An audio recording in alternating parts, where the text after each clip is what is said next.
So, good day everyone, I am Princess Shushan Guzman, and today we'll be going to show you on how to make a new document while using a formatting and keyboard shortcuts. So if you are interested, then feel free to watch this video. So now, as what you can see, nandito tayo sa MS Word. So now, let's click this blog document para makapag-create na tayo ng new document. So, ito na siya. So, i-try natin ilagay dito yung pangalan ko. So, it's Princess Trisha Guzman. So, yan. So, yan. Para ma-select lahat, i-Ctrl E lang natin. Yan. So, Ctrl A na siya. And then, i-Ctrl E naman natin para ma-centralize. So, yan. Ctrl E. And then, i-bold natin. So, Ctrl B para ma-bold. And then, Ctrl I para wait. Ctrl A. Ctrl I, yan. Wait. Yes. Ayan. And then, Ctrl U para malagyan siya ng underline. So, ayan. So, palakihin pa natin. So, Ctrl then the bracket. Right side of the bracket is para ma-increase. Pero kapag naman yung left side ng bracket is to decrease. Pero yung ginamit ko is right side kasi pinalakyan ko. So, ayan. Okay na yan. And then, naman, punta tayo dun sa ibang document na nagawa ko kanina. Hindi pala ito. So, ito. So, i-copy natin. So, Ctrl C. And then, balik tayo dun sa document na ginagawa ko ngayon. So, nandito na tayo. So, let's try to paste. Ctrl V. So, ayan, na-paste ko na siya. So, para justify naman natin is i-Ctrl J lang natin, guys. So, ayan. Ctrl J natin. So, ayan, na-Ctrl J ko na. And naman, ngayon is, lagyan natin siya ng mga bullets. Lagyan natin ng mga hobbies. Kunwari, mga hobbies ko.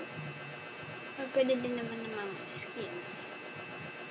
So, punta tayo dito sa home. And then, pili tayo dito ng mga bullets. So, maraming bullets na pagpipilian. Pero,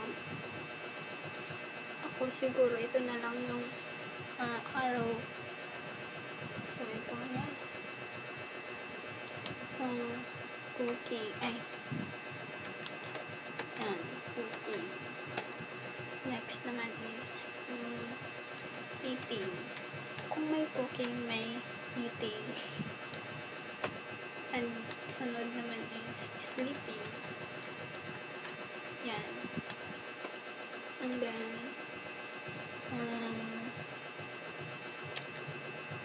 innovative thinking. Yan.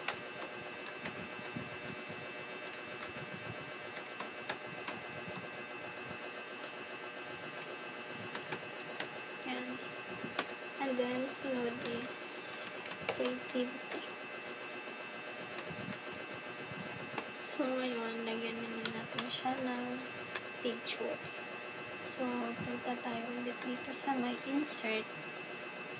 Ganyan. And then, dito sa may pictures. So, ganyan. And then, maglagay tayo ng picture ko. So, ito na lang.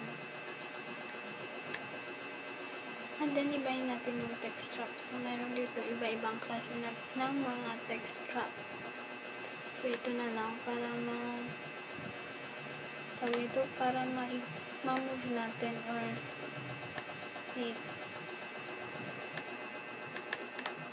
para maano natin yung image. May-edit ko.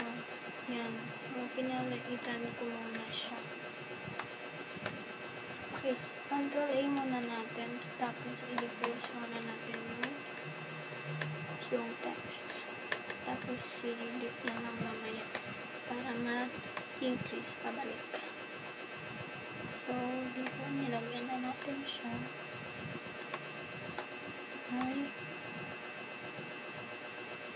Yan, centralize natin. So, okay na yan. Balik natin.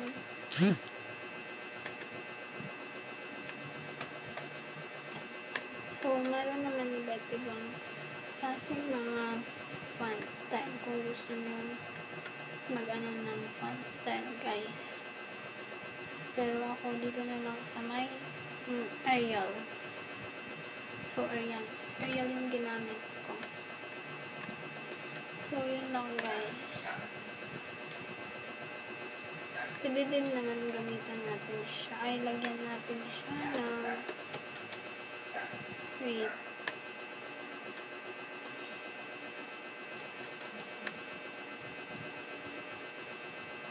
Lagyan natin siya ng header.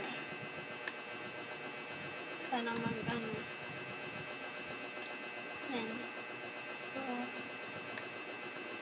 ito. Ay, i-ano natin yung text drop para ma-move yung image. So, ayan. Okay na yan. And then,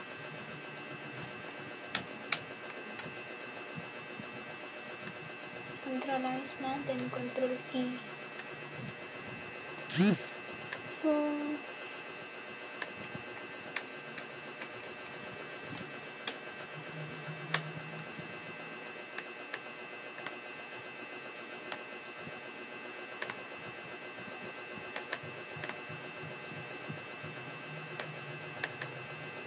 ayun lang, guys. Tapos, kung gusto nyo i-save, pwede din naman ganyan. Nakasave na siya, pero yung iba, kapag nakaka-auto-save kasi itong laptop. Pero kapag may ginawa kang option na back, tapos, ayan, saving siya ulit, pwede nyo i-click na lang yung Control S. Ayan, so mag-automatic na save na siya. So, ayan lang, guys.